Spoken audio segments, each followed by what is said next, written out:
নমস্কার বন্ধুরা, আমি সুশোভন আর আপনারা দেখছেন অদ্ভুত অথচ বাস্তব। আজকের এই বিশেষ এপিসোডে আমরা কোনো ভনিতা করব না, সোজা ঢুকে যাব আজকের মূল বিষয়ে। গত কয়েকদিন ধরে ভারত জুড়ে যা ঘটল, যে ভয়ঙ্কর ঘটনা প্রবাহ আমরা দেখলাম, তারপরে গোটা দেশ একটা অদ্ভুত স্তব্ধতার মধ্যে দিয়ে যাচ্ছে। আর এই স্তব্ধতার থেকেও বড় হয়ে উঠেছে আমাদের মাননীয় প্রধানমন্ত্রী নরেন্দ্র মোদীর এক অদ্ভুত রহস্যময়ী নীরবতা। দেশের মানুষ, বিশেষ করে যারা ভারতীয় জনতা পার্টি বা নরেন্দ্র মোদীর সমর্থক, তারা প্রশ্ন তুলছেন যে এমন কি হলো যে প্রধানমন্ত্রী একটা শব্দও খরচ করছেন না। বিহার নির্বাচনের রেজাল্ট বেরিয়ে গেল, এনডিএ বিপুলভাবে জয়লাভ করল। মানুষ ভাবছিল হয়তো এই ফলের অপেক্ষাতেই তিনি ছিলেন, এরপর তিনি মুখ খুলবেন। কিন্তু কই, বিহার জয়ের পর যখন তিনি বিজেপির হেডকোয়ার্টারে ভাষণ দিলেন, তখনও তিনি এই ভয়ঙ্কর ঘটনা নিয়ে একটা কথাও বললেন না। শুধু ওই একবার ভুটানে দাঁড়িয়ে তিনি যা বলেছিলেন, তারপর থেকে সম্পূর্ণ চুপ। কেন এই নীরবতা?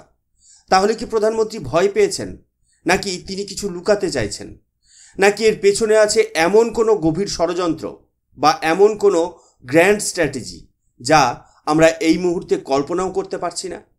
আজকের এই প্রতিবেদনে আমরা এই স্ট্র্যাটেজিক সাইলেন্সেরই ব্যবচ্ছেদ করব। আমরা বোঝার চেষ্টা করব যে প্রধানমন্ত্রী ঠিক কোন কোন ফ্রন্টে লড়াইয়ের জন্য প্রস্তুতি নিচ্ছেন, আর কেন এই 6ই ডিসেম্বরের তারিখটা এত বেশি গুরুত্বপূর্ণ হয়ে উঠেছে। তাই শেষ পর্যন্ত অবশ্যই দেখুন, কারণ আজকের এই বিশ্লেষণ আপনার হুঁশ উড়িয়ে দিতে পারে। বন্ধুরা, প্রথমেই আমাদের বুঝতে হবে যে এই নীরবতা, এই সাইলেন্স, এটা কোনো দুর্বলতার লক্ষণ নয়। এটা হলো ঝড়ের আগের শান্তি। এটা হলো সেই আগ্নেয়গিরির বিস্ফোরণের আগের স্তব্ধতা। প্রধানমন্ত্রী মোদী খুব ভালো করেই জানেন যে কখন কথা বলতে হয় আর কখন চুপ থেকে নিজের কাজটা সেরে ফেলতে হয়। আর কাজটা যে শুরু হয়ে গেছে তার প্রমাণ আমরা ইতিমধ্যেই পেতে শুরু করেছি। অনেকেই বলেছিলেন যে 2024-এর সাধারণ নির্বাচনে বিজেপি একক সংখ্যাগরিষ্ঠতা না পাওয়ায় প্রধানমন্ত্রী মোদী দুর্বল হয়ে পড়েছেন। একটা গিল্ট বা অপরাধবোধ সাধারণ মানুষের মধ্যে কাজ করছিল যে হয়তো আমরাই আমাদের নেতাকে দুর্বল করে দিলাম। কিন্তু তারপর কি হলো? হরিয়ানা, মহারাষ্ট্র, এখন বিহার, এরপর 3টে রাজ্যে বিজেপি যেভাবে ফিরে এলো তা অভূতপূর্ব। বিশেষ করে বিহারের এই জয়, এটা শুধু একটা রাজ্যের জয় নয়, এটা হলো সেই গিল্ট থেকে সাধারণ মানুষের বেরিয়ে আসার প্রমাণ। এটা হলো মোদির ওপর সাধারণ মানুষের আস্থার পুনঃপ্রতিষ্ঠা। মানুষ বুঝিয়ে দিয়েছে যে মোদিজি, আপনি দুর্বল নন, আমরা আপনার সাথে আছি। আপনি সিদ্ধান্ত নিন, আপনি অ্যাকশন নিন। এই যে একটা মোরাল হাই গ্রাউন্ড বা নৈতিক শক্তি, বিহারের এই ফলাফল প্রধানমন্ত্রীকে সেই শক্তিটাই জুগিয়েছে। তিনি এখন জানেন যে তিনি যদি কোনো বড় এবং কড়া পদক্ষেপ নেন, তাহলে গোটা দেশ তার পেছনে এসে দাঁড়াবে। আর এই শক্তিরই তার দরকার ছিল। তো এই শক্তিটা পাওয়ার পর প্রধানমন্ত্রী কি করছেন? তিনি কি সরাসরি পাকিস্তানের ওপর হামলা করছেন? না। তিনি কি বাংলাদেশকে ধমকাচ্ছেন? না। তিনি যে যুদ্ধটা শুরু করেছেন তার প্রথম ফ্রন্ট বা প্রথম রণাঙ্গন হলো আমাদের নিজেদের দেশ। হ্যাঁ বন্ধুরা, যুদ্ধটা শুরু হয়েছে ইন্টারনাল স্যানিটাইজেশন বা অভ্যন্তরীণ শুদ্ধিকরণের মাধ্যমে। প্রধানমন্ত্রী এবং স্বরাষ্ট্রমন্ত্রী অমিত শাহ খুব ভালো করেই জানেন যে বাইরের শত্রুর সাথে লড়ার আগে ঘরের শত্রুদের শেষ করাটা বড্ড বেশি জরুরি। আর এই ইন্টারনাল এনিমি বা ঘরের শত্রু বিভীষণরা ছড়িয়ে আছে আমাদের সমাজের রন্ধ্রে রন্ধ্রে। আমরা কি দেখলাম? আমরা দেখলাম এই ভয়ঙ্কর ঘটনার তদন্তে নেমে দেশের বিভিন্ন প্রান্ত থেকে 201 জন ডাক্তারকে গ্রেপ্তার করা হয়েছে। হ্যাঁ, ঠিকই শুনছেন, ডাক্তার। ভাবা যায়, যাদেরকে আমরা ভগবানের রূপ মনে করি তারা এই দেশের বিরুদ্ধে ষড়যন্ত্রে লিপ্ত। আজকেই আবার পশ্চিমবঙ্গ থেকে একজনকে গ্রেপ্তার করা হয়েছে। তদন্ত যত এগোচ্ছে কেঁচো খুঁড়তে কেউটে বেরিয়ে আসছে। লখনৌয়ের একটা বড় ইউনিভার্সিটি আর একটা আলফালা ইউনিভার্সিটি, এইসব প্রতিষ্ঠানগুলো যেন ব্যাঙের ছাতার মতো গজিয়ে ওঠা এক একটা সন্ত্রাসবাদের আতুরঘর হয়ে উঠেছিল। এনফোর্সমেন্ট ডিরেক্টরেট বা ইডি ইতিমধ্যেই এদের ভেতরে ঢুকে পড়েছে। এদের সমস্ত ফান্ডিং নেটওয়ার্ক খতিয়ে দেখা হচ্ছে। কিন্তু এই কাজটা কি খুব সোজা? একেবারেই না। কারণ আপনি যেই মুহূর্তে এইসব দেশদ্রোহী, এই আরবান নক্সাল, এই এনজিও গ্যাং, এদের বিরুদ্ধে কোনো পদক্ষেপ নিতে যাবেন, অমনি আমাদের দেশের জুডিশিয়ারি বা বিচার ব্যবস্থা এবং কিছু স্বঘোষিত বুদ্ধিজীবী হিউম্যান রাইটসের ঝান্ডা নিয়ে রাস্তায় নেমে পড়বে। তাই সরকারকে এমন ওয়াটার টাইট কেস বানাতে হচ্ছে যাতে সাপও মরে আবার লাঠিও না ভাঙে, যাতে কোর্টে গিয়েও এরা কোনো ছাড় না পায়। এই ইন্টারনাল স্যানিটাইজেশনেরই আর একটা বড় দিক হলো অবৈধ অনুপ্রবেশকারীদের বিরুদ্ধে পদক্ষেপ। আপনারা হয়তো লক্ষ্য করেছেন একই সাথে 12টা রাজ্যে এসআইআর বা স্পেশাল ইন্টেন্সিভ রিভিশনের কাজ চলছে। এটা কি? এটা হলো ভোটার তালিকা থেকে লক্ষ লক্ষ কোটি কোটি ভুয়ো নাম বাদ দেওয়ার প্রক্রিয়া। এই যে বাংলাদেশ থেকে আসা অবৈধ অনুপ্রবেশকারীরা যারা এখানকার রেশন কার্ড, ভোটার কার্ড বানিয়ে দিব্যি বসে আছে, তাদের নেটওয়ার্কটাকেই ভেঙে দেওয়া হচ্ছে।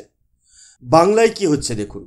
আসামে আমাদের হেমন্ত বিশ্ব শর্মা যে খেলাটা খেলছেন, অরুণাচল প্রদেশের সাধারণ মানুষ যেভাবে এই অবৈধ বাংলাদেশিদের বিরুদ্ধে নিজেরাই রাস্তায় নেমে পড়েছে, তাতে একটা জিনিস স্পষ্ট, এই অবৈধ অনুপ্রবেশকারীরা ভয় পেয়েছে। তারা ভাবছে এটা এসআইআর নয়, এটা আসলে এনআরসির শুরু। তাই তারা এখন হাজার হাজার সংখ্যায় বাংলাদেশ পালাতে শুরু করেছে। এই যে একটা অর্গানিক অর্থাৎ স্বতঃস্ফূর্ত জনরোষ তৈরি হচ্ছে, সরকার ঠিক এটাই চাইছিল। বাইরের শত্রুকে মারার আগে ঘরের ভেতরের এই উইপোকাদের শেষ করাটা অত্যন্ত জরুরি। আর সেই কাজটা প্রধানমন্ত্রী মোদী এবং অমিত শাহ খুব ঠান্ডা মাথায় নীরবে সারছেন। ঘরের ভেতরের শত্রুদের কথা তো হলো, এবার আসি বাইরের শত্রুদের কথাই।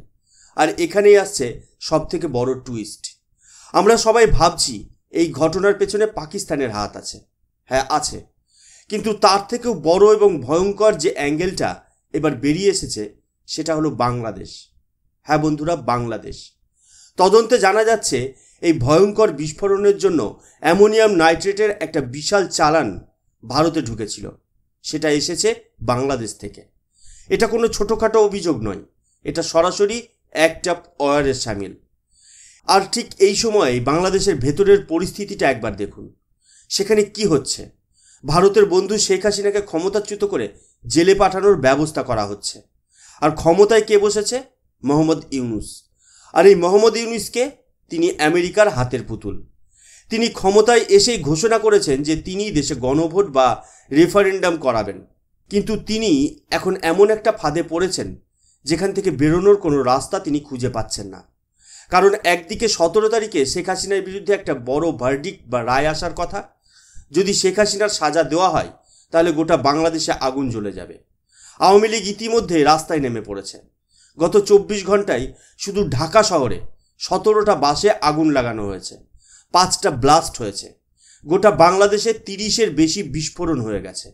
আর যদি কোনো কারণে শেখ হাসিনাকে সাজা না দেওয়া যায় তাহলে লোকে ইউনুসকে প্রশ্ন করবে, তাহলে আপনি তক্তাপলট বা কপ করলেন কেন? ইউনুস যখন এইরকম একটা প্রিসিয়াস সিচুয়েশনের মধ্যে ফেসে আছে, ঠিক তখনই ভারত এই বিস্ফোরণে বাংলাদেশের কানেকশন খুঁজে পেল। ইউনুসের অবস্থা এখন জলে কুমির, ডাঙায় বাঘ। আর এই চাপেই দেখুন কি হচ্ছে। আগামী 19 বা 20 তারিখে বাংলাদেশের ন্যাশনাল সিকিউরিটি অ্যাডভাইজার বা এনএসএ খলিলুর রহমান ভারত সফরে আসছেন। তিনি এখানে একটা কনফারেন্সে যোগ দিতে আসছেন, কলম্বো সিকিউরিটি কনক্লেভে। কিন্তু আসল কারণ কি তাই? আসল কারণ হলো তিনি এখানে আসছেন আমাদের এনএসএ অজিত দোভালের সাথে দেখা করতে। আর সব থেকে ইন্টারেস্টিং তথ্যটা কি জানেন? এই খলিলুর রহমান বাংলাদেশের নাগরিক নন, he is an American citizen. তিনি আমেরিকার পাসপোর্ট হোল্ডার। ভাবুন, আমেরিকার একজন নাগরিক এখন বাংলাদেশের এনএসএ। তিনি ভারতে আসছেন কেন? এই কনফারেন্সে চা বিস্কুট খেতে? না, তিনি আসছেন একটা বার্তা নিয়ে।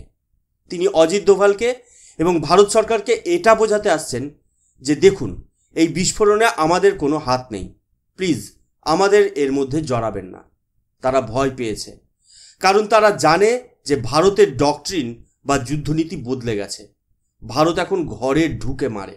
আর ভারত যদি এই অ্যামোনিয়াম নাইট্রেটের সাপ্লাইয়ের জন্য বাংলাদেশকে দায়ী করে কোনো পদক্ষেপ নেয়, তাহলে ইউনিসের সরকার তাসের ঘরের মতো ভেঙে পড়বে। এর সাথে আরও একটা ইনপুট যোগ করুন। গত 3 মাসে বাংলাদেশের ভেতর থেকে প্রায় 18 জন আমেরিকান অপারেটিভ বা আমেরিকান গুপ্তচর উধাও হয়ে গেছে, গায়েব। কেউ জানে না তারা কোথায়। তাহলে বুঝুন খেলাটা কোন পর্যায়ে পৌঁছেছে। একদিকে শেখ হাসিনা কার্ড, অন্যদিকে এই বিস্ফোরণের লিভারেজ।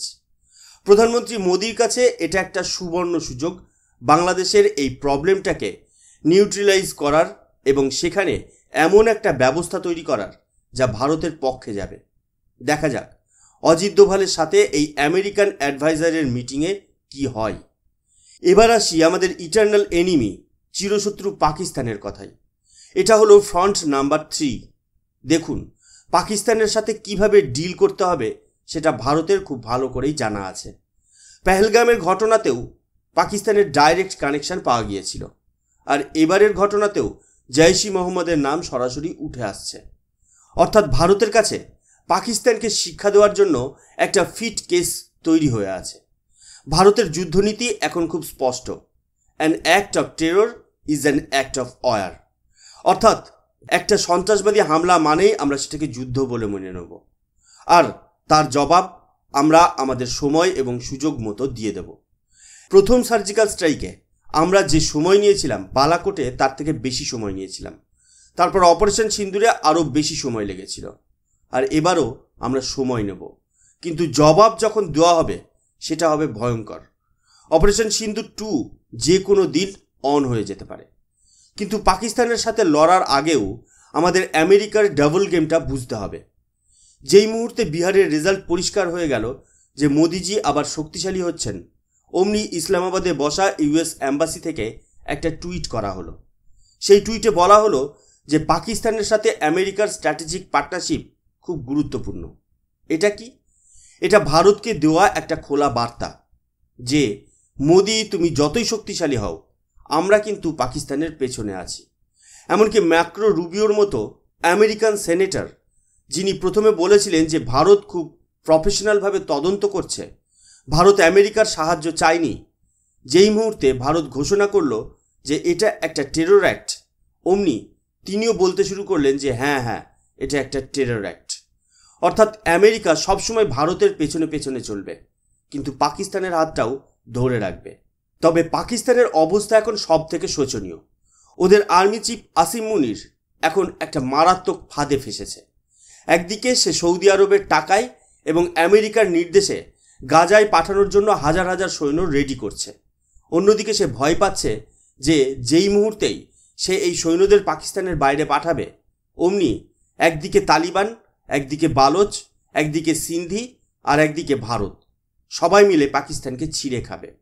তাই মুনির এখন মরিয়া হয়ে চাইছে যে গাজায় সৈন্য পাঠানোর আগেই ভারতের সাথে একটা বড়সড় কনফ্লিক্ট বা ঝামেলা শুরু হয়ে যাক, যাতে সে ওই ঝামেলাটার অজুহাত দেখিয়ে বলতে পারে যে দেখুন, আমি তো সৈন্য পাঠাতে পারছি না, আমার দেশেই যুদ্ধ লেগে গেছে। ভারত কি মুনিরের এই ফাঁদে পা দেবে, নাকি ভারত অপেক্ষা করবে যে আগে মুনির তার সৈন্যদের গাজায় পাঠাক, তারপর আমরা আমাদের হিউম্যান ইন্টেলিজেন্স এবং টেকনোলজিক্যাল ইন্টেলিজেন্সের উপর ভর করে পাকিস্তানে আমাদের কাজটা সারব? এই ইকুয়েশনগুলো মাথায় রেখেই কিন্তু চূড়ান্ত সিদ্ধান্তটা নেওয়া হবে। তবে পাকিস্তানকে নিয়ে বেশি ভাবার কিছু নেই। পাকিস্তান এখন সব থেকে দুর্বল। আমাদের হয়তো মনে আছে 10 তারিখে ভারতের মিসাইল পাকিস্তানের জ্যাকোবাবাদ এয়ারবেসের একটা হ্যাঙ্গারে গিয়ে পড়েছিল। সেই হ্যাঙ্গারের কি অবস্থা? আজকের লেটেস্ট স্যাটেলাইট ফুটেজে দেখা যাচ্ছে যে পাকিস্তান এখনও পর্যন্ত সেই হ্যাঙ্গারের ছাদটা পর্যন্ত সারাতে পারেনি। ভাবুন তাহলে ক্ষতিটা কতটা গভীর ছিল। আর ভারত যে চাইলে এটা আবার করতে পারে, সেই ভয়টা ওদের মধ্যে ঢুকে গেছে। তাই পাকিস্তানকে ডিল করাটা এখন শুধু সময়ের অপেক্ষা। আমরা 3টে ফ্রন্টের কথা বললাম, অভ্যন্তরীণ, বাংলাদেশ এবং পাকিস্তান। এবার আসি 4th ফ্রন্ট বা 4র্থ রণাঙ্গনে। আর এটা হলো সব থেকে গুরুত্বপূর্ণ, কারণ এই ফ্রন্টটা ঠিক না হলে আপনি বাকি 3টে ফ্রন্টে জিততে পারবেন না। এই ফ্রন্টটা হলো নেতৃত্বের পরিবর্তন। প্রধানমন্ত্রী মোদি এবং অমিত শাহ এই বিহার নির্বাচনের পর একটা জিনিস খুব ভালো করে বুঝে গেছেন। সেটা হলো শুধু কেন্দ্রে শক্তিশালী সরকার থাকলেই চলবে না, রাজ্যগুলোতেও এখন নেতৃত্ব দরকার, যারা কেন্দ্রের এজেন্ডাকে মাটির চত্বরে এক্সিকিউট করতে পারবে। আপনার এমন লোক দরকার যে গ্রাউন্ডে নেমে এসআইআর ঠিকঠাক করাতে পারবে। আপনার এমন মুখ্যমন্ত্রী দরকার যে এনআরসি লাগু করার বুকের পাঠা রাখে। আপনার এমন লোক দরকার যে অবৈধ অনুপ্রবেশকারীদের চিহ্নিত করে তাদের বিরুদ্ধে ব্যবস্থা নিতে ভয় পায় না। তাই আগামী দিনে প্রধানমন্ত্রী মোদি যে কাজটা করতে চলেছেন সেটা হলো লিডারশিপ চেঞ্জ। কেন্দ্রে এবং রাজ্যে যত নন পারফর্মিং মিনিস্টার বা নন পারফর্মিং চিফ মিনিস্টার আছে তাদের সবাইকে সরিয়ে দেওয়া হবে। অপারেশন 37 বা অন্য যে কোনো কারণেই হোক যারা পারফর্ম করতে পারেনি তাদের এবার ঘরে বসার সময় এসে গেছে। প্রধানমন্ত্রী মোদির এখন আরও বেশি করে যোগী আদিত্যনাথ, আরও বেশি করে হিমন্ত বিশ্ব শর্মা, আরও বেশি করে দেবেন্দ্র ফডনভিসের মতো অ্যাগ্রেসিভ এবং রেজাল্ট ওরিয়েন্টেড নেতা দরকার। এমনকি পার্টির ন্যাশনাল প্রেসিডেন্টের পদেও এমন কাউকে আনতে হবে যিনি এত ভালো পারফর্ম করার পরেও তার থেকেও ভালো কাউকে আনতে হবে, যাতে প্রধানমন্ত্রী এবং স্বরাষ্ট্রমন্ত্রীকে এইসব রাজ্যের ছোটোখাটো নির্বাচন নিয়ে ভাবতে না হয়। তারা যাতে নিশ্চিন্তে দেশ এবং বিদেশের শত্রুদের সাথে মোকাবেলা করার জন্য স্ট্র্যাটেজি বানাতে পারে। এই 4টি ফ্রন্ট তো আমরা বুঝলাম, কিন্তু একটা প্রশ্ন থেকেই যাচ্ছে, ভারত অ্যাকশন নিতে এত দেরি করছে কেন? 6ই ডিসেম্বরের অপেক্ষা কেন? এর পেছনে দুটো বড় কারণ আছে। এক, অবশ্যই তদন্ত প্রক্রিয়া। ভারতকে ওয়াটার টাইট কেস বানাতে হচ্ছে যাতে পরে জুডিশিয়ারিতে গিয়ে সব ভেস্তে না যায়। আর 2, যেটা সব থেকে বড় কারণ, সেটা হলো ইন্ডিয়া ইউএস ট্রেড ডিল। হ্যাঁ বন্ধুরা, এই একটা ডিল ভারতের হাত পা বেঁধে রেখেছে। আমরা আমেরিকাকে যতই গালি দিই, যতই তাদের ডাবল গেমের কথা বলি না কেন, সত্যিটা হলো আজকেও আমাদের আমেরিকার টেকনোলজি দরকার, আমেরিকার মার্কেট দরকার, আমেরিকার মানি দরকার। এই ট্রেড ডিলটা ভারতের ইকোনমির জন্য অত্যন্ত গুরুত্বপূর্ণ হতে চলেছে। আর ভারতের শত্রুরা, সে পাকিস্তান হোক বা তাদের মাস্টাররা হোক, তারা এই উইকনেসের কথাটা জানে। তারা জানে যে এই ট্রেড ডিলটা ফাইনাল না হওয়া পর্যন্ত ভারত কোনো বড় মিলিটারি অ্যাকশন যাবে না। তাই প্রধানমন্ত্রী মোদি এখন সময় নিচ্ছেন। তিনি এই ওয়েটিং পিরিয়ডটাকে ব্যবহার করছেন নিজের হোমওয়ার্ক সারার জন্য, যাতে যখন তিনি অ্যাকশনটা লঞ্চ করবেন তখন সেটা যেন সেমলেস বা নিখুঁত হয়। পুতিনের সফরের অপেক্ষা আছে, এই ট্রেড ডিলের অপেক্ষা আছে। এইসব গ্লোবাল ইকুয়েশনগুলো ম্যানেজ করেই আসল খেলাটা শুরু হবে। তাহলে বন্ধুরা, আপনারা বুঝতেই পারছেন যে প্রধানমন্ত্রী নরেন্দ্র মোদীর এই নীরবতা আসলে কোনো দুর্বলতা নয়। এটা হলো একটা ক্যালকুলেটেড স্ট্র্যাটেজিক সাইলেন্স, একটা মাল্টিফ্রন্ট ওয়ারের প্রস্তুতি। একদিকে বিহারের আম জনতাকে সাথে নিয়ে দেশের ভেতরের বিভীষণদের স্যানিটাইজ করা হচ্ছে, অন্যদিকে বাংলাদেশকে তাদের আমেরিকান এনএসের মাধ্যমে কড়া বার্তা দেওয়া হচ্ছে। তৃতীয় দিকে পাকিস্তানের উইকনেস বা দুর্বলতাগুলোকে কাজে লাগিয়ে আসিম মুনিরের ফাঁদে পা না দিয়ে সঠিক সময়ের জন্য অপেক্ষা করা হচ্ছে। আর চতুর্থ এবং সবথেকে গুরুত্বপূর্ণ, দলের এবং সরকারের ভেতরের নন পারফর্মিংদের ছেঁটে ফেলে একটা নতুন অ্যাগ্রেসিভ টিম তৈরি করা হচ্ছে। এই 4টি ফ্রন্টেই প্রধানমন্ত্রী মোদি একসাথে প্রস্তুতি নিচ্ছেন। 6ই ডিসেম্বর পর্যন্ত যে হোমওয়ার্কের কথা বলা হচ্ছে সেটা যখন সম্পূর্ণ হবে এবং তারপর যখন ভারত তার অ্যাকশন শুরু করবে, তার যে রেজাল্ট বা পরিণাম আমরা দেখতে পাবো সেটা হবে অভূতপূর্ব। এই মুহূর্তে ভারতবর্ষ একটা জীবন্ত আগ্নেয়গিরির উপর বসে আছে। বাইরে থেকে সব শান্ত দেখালেও ভেতরের লাভা টকবক করে ফুটছে। এই লাভা যখন ফাটবে তখন তা ভারতের সমস্ত শত্রুদের পুড়িয়ে ছাই করে দেবে। আমাদের শুধু সেই সঠিক সময়টার জন্য অপেক্ষা করতে হবে। আজকের এই বিশ্লেষণ আপনাদের কেমন লাগলো অবশ্যই কমেন্ট করে জানাবেন। যদি এই অ্যানালিসিসটা ভালো লেগে থাকে তাহলে ভিডিওটাকে লাইক করুন, চ্যানেলটাকে সাবস্ক্রাইব করুন, আর আপনার বন্ধুদের সাথে শেয়ার করতে একদম ভুলবেন না। মনে রাখবেন, অদ্ভুত অথচ বাস্তবের লক্ষ্য হলো খবরের পেছনের আসল খবরটা আপনাদের সামনে তুলে ধরা। জয় হিন্দ, জয় ভারত।